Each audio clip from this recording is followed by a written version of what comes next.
All right, guys, we are now officially in the Romantic period, and uh, we are experiencing now in the Romantic period the results of the French Revolution. In fact, guys, if you're in a regular history class or European civilization or Western civilization class, they would call this the Long Century, and it basically goes from the French Revolution to the First World War. Uh, in essence, you could call this the long, drawn out death thrashing of the feudal system in Europe. After World War One, the feudal system in Europe is pretty much dead. Okay, but it takes a long time. It's diminishing in its influence, but it still takes a long time for it to go away. Musically speaking, we'll basically say this is the Romantic century from 1800 to 1900. Remember, I told you that Beethoven's Third Symphony, 1803, was probably the beginning of the true Romantic period, and we go to the 1900. We could go a little later, maybe, depending on what symbols we choose to use. We're going to talk about a bunch of composers. I'll just mention several names as we go along here, and what was new or innovative with them. Okay. Um, okay, but let's talk about what's different in terms of aesthetics. Remember those classical aesthetics: proportion, balance, restraint, even detachment. No, no, no, no. Now, I already mentioned with Beethoven, we're talking about emotionalism and individualism become very important. These are center to romantic aesthetics. What else? I call them the obsessions, the romantic obsessions. First one is death. Uh, but this is, the death of a hero. It's not the good guys win and the couple gets to live happily ever after. That's not what they mean by romantic.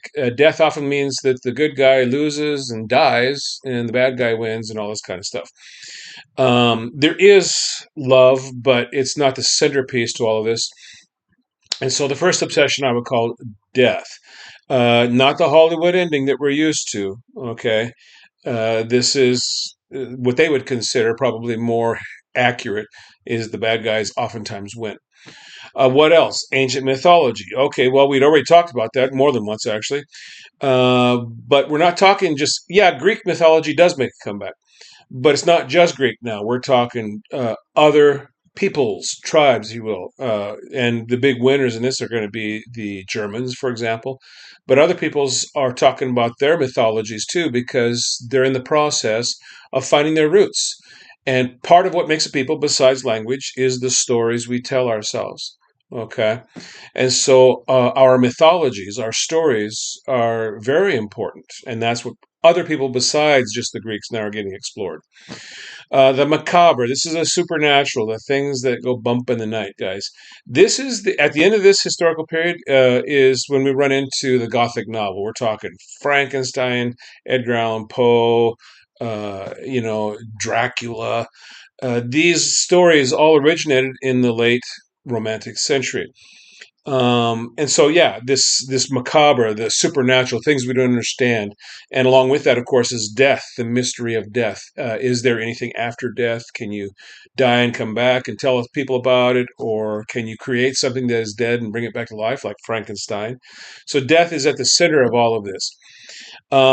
Next obsession would be, but this in that case, I was talking about the macabre, okay, or the supernatural. Program music. And we've already talked about this with Beethoven in his Sixth Symphony, right?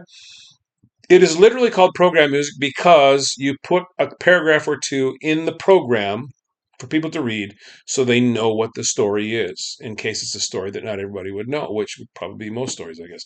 Once we get away from all the old Greek stories, uh, you're running the danger of not people knowing the stories. So just put a couple paragraphs in the program. It is now programmatic. It may not have any words in the music, and that's the whole point. Is this music is descriptive, but it's not literally telling the story with words. Okay, and this is program music, and we help it out with a paragraph or two in the program. Already mentioned with Beethoven, nationalism. Excuse me, individualism. You guys, if we handed out a poem for each one of us to write a song to, then when we get done, each poem should, or each song should be unique and different because we are each individual people. And this was one of Beethoven's driving philosophies. So the idea that when you don't want to sound like everybody else, okay, and this is an aesthetic we still carry with us, okay. And then the sixth uh, uh, obsession that I'll call it is nationalism. I'll discuss that a little bit more later, but this is the unifications of peoples, okay. And we're seeing a couple of big success stories there with the Italians and Germans, but others are trying and not necessarily succeeding, but they're trying, okay.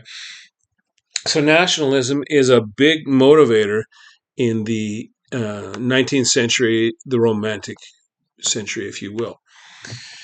What is romantic thinking? Okay, I want to get very clear. This is not about two people get together, they fall in love, live happily ever after. No, no, no, no. And we've already talked about the fact that the happy ending is not necessarily a thing during this period. Um, this what they mean by romanticism is love could be a part of it, but it'd be like a small part of it. And if it is a part of it, it probably ends badly. Think in terms of like Romeo and Juliet, which is actually from Renaissance. But yeah, Romeo and Juliet was very popular in the Romantic period because they related to the story. At the end, yeah, they get together, but they wind up dead. So this is a typical thinking of how romanticism thought. But is amore or love the center of all this? No, not necessarily. Um, Deep emotions, yes. Overflowing, primal, out of control emotions, yes. But really, what we're talking about is something that is mystical or far away or mysterious, unknown. This is what they mean by romanticism. Okay. And therefore, you can see how death would be a very good topic for this. It's because we don't know about what happens, especially after death. When we talk about the best ways to describe music, guys, in the classical period, it really is easiest to understand the music by understanding the forms that we talked about in the classical period. Um, in the Romantic period, it's not that they don't use these forms; they start out with them, and Beethoven did, and so did many others, and they still do. But they now think of it as a starting point where here's sonata allegro form, but now I need to change it to express what I need to express. And so by the time you're done, you may or may not be able to recognize sonata allegro form that you started with. And so this is typical. So it's not to say they throw out these forms, they still use them, but they just don't hold them sacred anymore, and they bend them and break them and bust them up into pieces to use as they see fit. Um, and so it's not that they're not there, they just modify them. Okay, so in the Romantic period, well, actually, I think I mentioned previously that in every historical period there's a art form that's kind of leading the way. There is no question that in the Romantic period, the art form leading the way is literature. And I'll make you guys immediately sound educated. Someone says Romanticism, you say, oh, Goethe. Goethe was a novelist, philosopher, researcher, poet. Yeah, and you guys, he was a huge character, driving one of the driving forces during the Romantic period. Literature leads the way, and all other forms, including music, are busy trying to catch up. Okay. Why are things becoming so different? Well, it's because now, post French Revolution, the middle class, okay, to be more accurate, the bourgeois, uh, take control of things now. Okay. And they form a dominant role in society, especially in France, but even in other societies, they are increasing influence. And so, middle class people have different values than aristocrats and extreme wealthy people. And one of those characteristics that the middle class carries around with them is the fact they, as they like to say, they wear their emotions on their sleeve. They're emotional people. Okay, middle class people are emotional, and so this is one of the big motivators for romantic thinking. As a musician, now the patron, where you would be a servant to a patron for your entire career, is virtually gone now. So now nearly all musicians are freelance, and public concerts, subscription concerts, where if you're producing it, then you want to sell tickets to put a bunch of people in these seats. And that's now how you make your money, instead of having a patron give you a lump sum to write a piece for them. And this is pretty much, you should be familiar with this because this is pretty much the format that we use today. So everybody's pretty much freelance now. Um, Now, because of this, and because ticket sales become so important, this is where we start to see the rising of these larger than life personalities. Okay, this personality driven public personas, if you will. Someone walks in and says, "Well, hello there. I'm so glad you got to see me." Well, okay. If you want to think rock stars and stuff like that, that's fine, and all their crazy antics. Now, why would they do that? Why cut a guitar in half with a chainsaw or other nasty stuff they do? Well, because they're trying to develop a reputation, because they know that a person with a reputation is more likely to have people buy tickets to come and see this crazy person or weird person or whatever they are. And so, and this is something we still see today, guys. We create this persona for public, and oftentimes we're amazed when we see the person in real life that they don't act like that at all. Well, okay, but this is why, because it's now becomes a bit about marketing, and also because they are now individual artists. This is where the attitude of, well, I have something to tell you and you need to listen, and I'm not beholden to anybody. This is a romantic aesthetic, guys. And so that's one we still kind of carry with us today. And so this is romantic thinking. Now, if we were going to talk about music even more specifically, what happens? Everything gets longer, louder, faster, stronger. Um, Melodies get more length to them. They get much longer. They get more complex. The harmonies become much more complex. We're still in major minor here, but it's becoming very, very, very complex. And by the end of the 19th century, it is still tonal, but it's struggling against those bonds of tonalism. And we have to really kind of wait till the 20th century for them to break out of tonality altogether. I'd mentioned already with Beethoven, right? Irregular phrasing. So not regular structures, but we might start with one, but then we change it to suit our purposes. By the time we're done, it's lopsided. Okay. Be direct. So, it's like roses are red, violets are blue. I love you so much. Yeah. And they would say, why would you do that? Say what you mean. Baby, I love you. Bam. Right to the point. And so this would be very romantic in terms of thinking, looking for deeper, more primal emotions. And we're talking really, how far can you go and out of control emotions? Not I like you, want to go for tea. I've loved you since the first time I ever saw you, and if you don't tell me you love me too, I'm gonna die. Wow. Okay, it's a little overwhelming, isn't it? But this is romantic thinking. Everything gets not only the emotions more primal and out of control, but everything gets bigger. Orchestras now have grown to regularly up to about 100 players. Wow, that's not unusual at all. And in fact, by the end of the Romantic period, we'll talk about Mahler in his Symphony of Thousands. It literally required more than 1,000 people to perform that piece the first time. Whew, okay. Uh, More instruments are being used and perfected because they're still working on improving these instruments. We started it clear back in the Renaissance, remember, but they're still improving other instruments. The strings got good early, but we're talking about other instruments now that are starting to be used more often. Like for example, by the end of the 19th century, we're going to introduce the saxophone. That's a relatively recent addition to the classical realm. Um, and oh yeah, well, and forms get longer too. Remember, a traditional classical symphony, four movements, 15 to 25 minutes maybe, with all four movements. Now, by the end of this period of history, we're talking 2 hours for many symphonies, and even longer at times.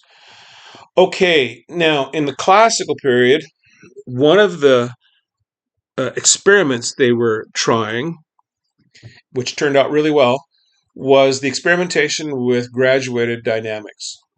Okay. And this became a big deal. And it turns out it works great, where we start soft and gradually get louder, or start loud and gradually get softer. And it works great. Now we keep it, and everybody's doing it. Well, what's new then in the Romantic period? Well, a style characteristic called rubato. This is where we, instead of a regular beat, boom, boom, boom, boom. In the Baroque period, we could start something dun dun dun dun dun dun dun dun dun dun dun dun dun dun.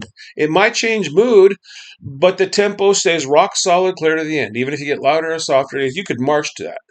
Well, in the Romantic period, that's going to be really difficult, especially towards the end. And in some music, I would defy you to even find the beat because it's that hard. Yeah. So rubato is when we lose the beat. Okay. Rubato means so we have a beat, and let's say it starts to disappear. Da da da da da da da da. So it gets the more the beat becomes irregular, the harder it is for all of us to join in. So now it becomes just a singular person. I have something I need to tell all of you. We're not doing this together like a dance. I have something that you need to listen to. And so this makes Rubato makes this rhetorical. Okay, I have a message for you. What's the message? It doesn't have to be deep. It could be, but it frequently is not. Baby, I love you, or whatever. Okay, but that's what you want to ask yourself when you lose the beat. You say, well, why are we losing the beat? That's a good question, and the answer is there's a message in there somewhere. A lot of these composers, not all of them, but a lot of them are trying really hard to push the envelope, try new stuff, and break out of the old systems. Okay, and of course they were breaking out of the restrictive forms of the classical period and all this kind of stuff. But you have a problem when you're selling tickets to concerts, and that's how you make your money. If things get too strange, people will stop coming. Oh boy. So how do we introduce some new ideas without totally losing our audience? Well, as it turns out, there's some pretty easy tricks. One is miniatures. Make something short enough that it doesn't really bother someone to listen to it for 2 or 3, 4 minutes. Okay. They might not listen to it for an hour, but they will listen to it for 2 to 4 minutes. All right. And this is what we would call a miniature. I would talk about two types. One is Lieder, which is German for songs. One Lied, two or more Lieder, and the other one would be character pieces. And these are basically songs for piano about the same length as you would think of a song for voice. So 2 to 4 minutes, maybe 5 minutes, sometimes, rarely a little bit longer. And you guys, if you want to compare this to a pop song, yeah, you know what? You can. Now, Lieder, by definition, is a song with piano. Okay, and piano has become such a popular instrument now that anybody with any kind of money is, if maybe they can't afford an orchestra in their house all day, but what they can afford is to put a piano in their foyer or their living room or wherever it is. But of course, that means then, of course, people have to learn how to play it. But one of the popular forms would be to have somebody come over for a party that can play, and you would do these songs with piano. Okay, or character pieces, which are basically just pretty much the same thing, except we're not necessarily singing it; they're just playing it on piano by itself. So these character pieces, single mood or emotion. That emotion might get bigger, or smaller, but what you're not going to do is transition to a different mood or emotion. Okay, and so that's one way to introduce new stuff. What's another way? Well, what about large scale works? How would you introduce new ideas for that? Well, it's actually very simple. Now, remember what I said: the literary people are leading the way. So really, what the musicians did was easy. They just copied what the writers, the literature people, were doing. Okay, and so whatever form, and they were coming up with some new forms and ideas for literature in the Romantic period, and so music just follows what they're doing, quite literally doing what they're doing, copying it, and it winds up being a new form a lot of times. Okay, so that's easy, especially for things like operas and oratorios. Okay, another way to introduce new stuff is program music. Now, you guys, one of the driving forces in the Romantic period is this whole idea of storytelling. Storytelling is a very powerful way to tie things together and for us to understand something. And so think of program music, Beethoven's Pastoral Symphony, Symphony Number 6, and it's telling a story. If we know the story, then a lot of things will make sense that otherwise might not. If you're familiar with the Star Wars stories, if I played the Star Wars suite for you, for example, you could listen to music and say, "Oh yeah, I recognize this. This is where Luke is lost in space or whatever." And this is because the music not only being descriptive, but it is programmatic. It is helping to tell the story, which would help if you knew in advance already. So programmatic music for non-vocal stuff in particular, it becomes real important. Telling a story without words, if you will. A fourth idea to kind of unify things is thematic unity, and of course, the best example I can think of right off the top of my head is Beethoven's Fifth Symphony. Da da da da da da da da. When we have a theme that is in all four movements, for example, it unifies it, but it also starts to become symbolic. Oh, is that a person or a thing or an idea? And you can't help but feel that way, even if it wasn't necessarily intended that way to begin with. Okay, so thematic unity becomes a real important tool for introducing new ideas and unifying things, and it goes along with the storytelling aspect too. Okay, if we talk about miniatures, let's start with Lied, Lied, one song, German song, or two or more German songs with piano, that would be Lieder. Okay. If we have to have a poster child for this, it's going to be Franz Schubert. Man, he wrote a bunch of these. I don't know. He wrote like 800 works altogether, and six of them were just songs for voice and piano. Wow, that's a lot, guys. And so he probably his most famous one would be the Elf King, Erlkönig, and so yeah, he wrote a bunch of these, and they like the Erlkönig has all those things we talk about, supernatural death, the people, the good people die. It's programmatic, it's descriptive, it has all these things. So yeah, that's probably who our poster child would be for that. Now, what about character pieces? Well, if we're going to have a poster child for character pieces, in other words, just a piano piece that's a song for piano, we have to use Chopin. Friedrich Chopin, who was originally Polish, and then when he was 18, he moved to France and spent the rest of his life there. He was always kind of nostalgic about life in Poland, but he never really went back. Um, Now, Chopin wrote almost exclusively for piano. He wrote hundreds of pieces just for piano. He started out trying to write other things, and finally, I think someone gave him advice that, hey, do what you're good at, write just for piano, and he did, and wow, it is amazing what he has written.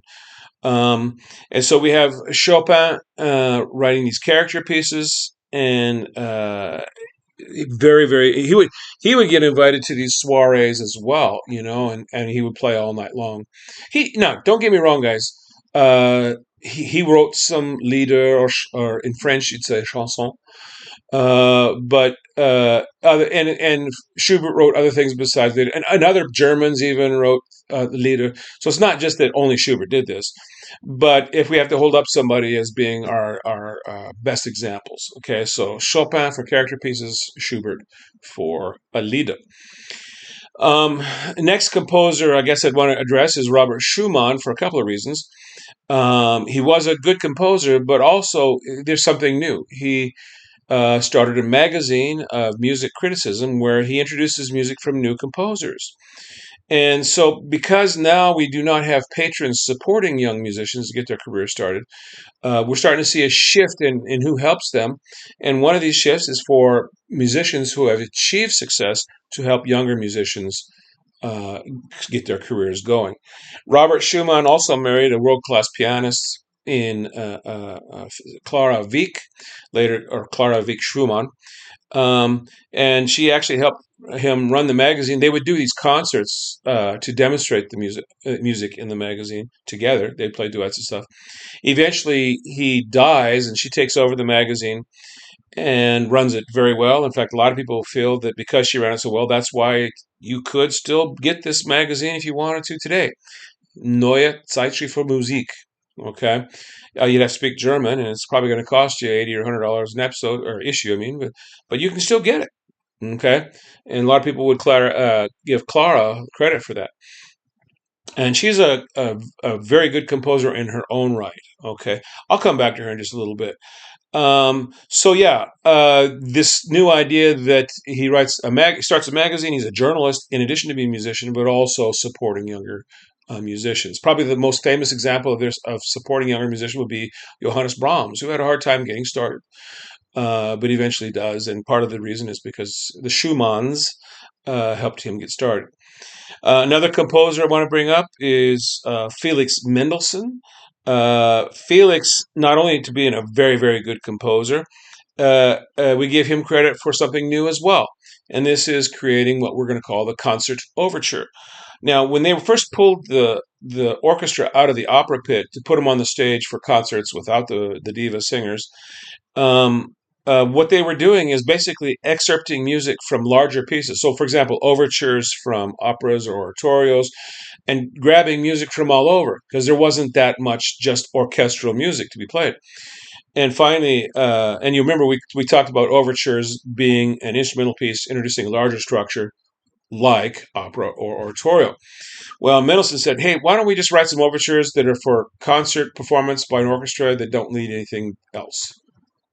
Okay, good idea. Why didn't we think of this before? Well, that's the concert overture, and so he gets credit for that. And now the something else that's new is we're starting to see some of the ladies of this time come out from the shadows of the paternal society and exert themselves. It's not easy. I'd already mentioned Clara Schumann, and after Robert died, she continued to perform concerts in relation to that magazine, and that's how she justified it. Later on, we know that Johannes Brahms was madly in love with her. It's not quite as clear what she felt about him. I suspect maybe not quite as strongly. But he asked her to marry him more than once, and she said no. And some people think it's because she thought if she got married again, she couldn't keep running that magazine. I don't know, but I suspect that that was very important to her, and she kept doing it for her whole life. Now, the other woman that really sticks out, and I should add, she's a great composer on her own, Clara Schumann. Another woman composer that should be noticed is Fanny Mendelssohn. This is the sister to Felix Mendelssohn that I just mentioned a while ago. And Felix and Fanny were often compared to the Mozarts because when Wolfgang Mozart was a kid, he toured Europe with his sister, and they were very famous as both being virtuoso keyboardists and other instruments. And they made lots of money and got very famous. And so when Felix and Fanny Mendelssohn were kids, they also toured like the Mozarts. They were prodigies, just like the Mozarts, writing music when they were really young. And the thing is, when Mozart's sister turns 18, she gets married, she vanishes. And there's very little, next to nothing about her after she becomes an adult, so to speak, because it was improper for women to display themselves that way in public. Now, Fanny, she becomes of age, and there's pluses and minuses to her growing up in a very wealthy family because the pressure was on for her to not perform in public, which she no longer did as an adult. But having said that, the Mendelssohns were extremely wealthy. They were a banker family. And so what they would do is on Sundays hire an orchestra to play for the family all Sunday. And so Felix and Fanny would write music for the orchestra to play for the family. So these were family concerts, not public concerts. So in this way, she managed to keep playing, performing, and composing. And both of these ladies deserve credit as composers in their own right. Okay. The next guy I'd like to talk about would be Hector Berlioz. I like to refer to him as the orchestrator because he really experimented a lot with combinations of instruments to just get the right color to be descriptive. And remember, we're talking about storytelling here, okay? So, where this is most evident would be in his Symphonie Fantastique, Fantastic Symphony. And it's a programmatic symphony, just like Beethoven, in 5 movements, just like Beethoven. The story is one of love at first sight. And in the beginning, the first movement or two, he has a theme that he calls the idée fixe, or the fixed idea. And he quite literally says this is a symbol for the lover, for this composer's lover, or the character's lover in the music, in the story.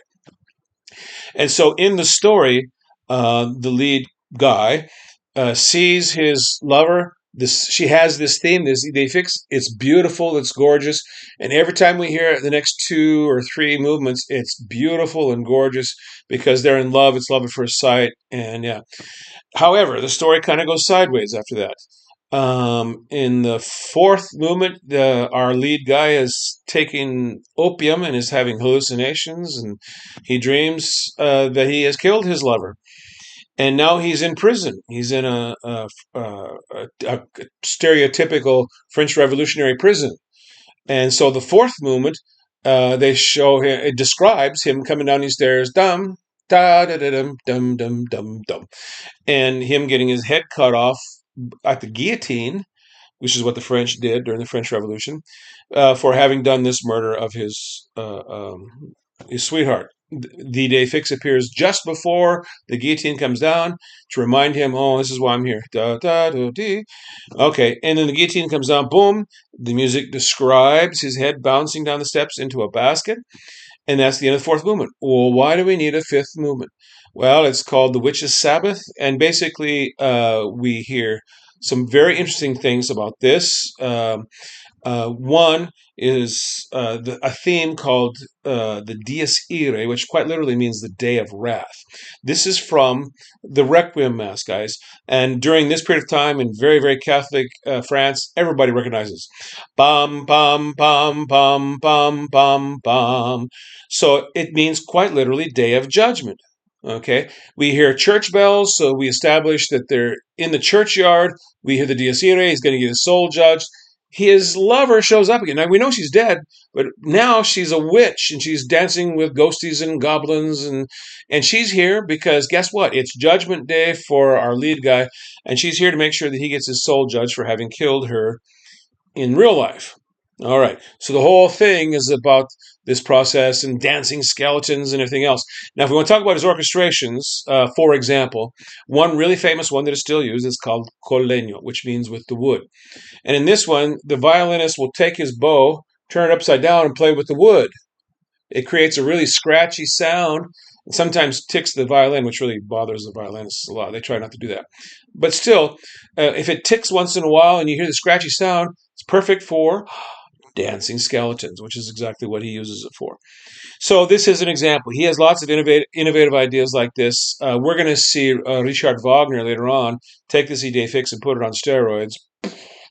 And yeah, but for now, we'll just stick with it being symbolic, that theme being symbolic, and these other things that are part of this programmatic story that's being told. Because there are no words in this story. They're all paragraphs in the program to tell you what's happening. Another composer that I should tell you about is Franz Liszt. I like to call him the star. This guy was probably, without question, the most fantastic pianist of his time. His story, like so many others, started with a composer player by the name of Paganini, who was a virtuoso, not only violin, but also virtuoso guitarist. And so many people went to Paganini's concerts, and and they'd leave out there going, "Holy cow!" Well, this happened to Liszt too, and he said, "Man, I want to do that, except for piano." So what does he do? He does what concert pianists are wont to do these days. He locks himself into a practice room for hours a day, days at a time, years at a time, until he emerges the greatest pianist of his time. Okay, how do we know he's the greatest pianist of his time? We don't have any recordings, of course, but what we do have is music that he wrote, and it's hard. You guys, this is oftentimes a measure of a true pianist's abilities, is can they play a Liszt.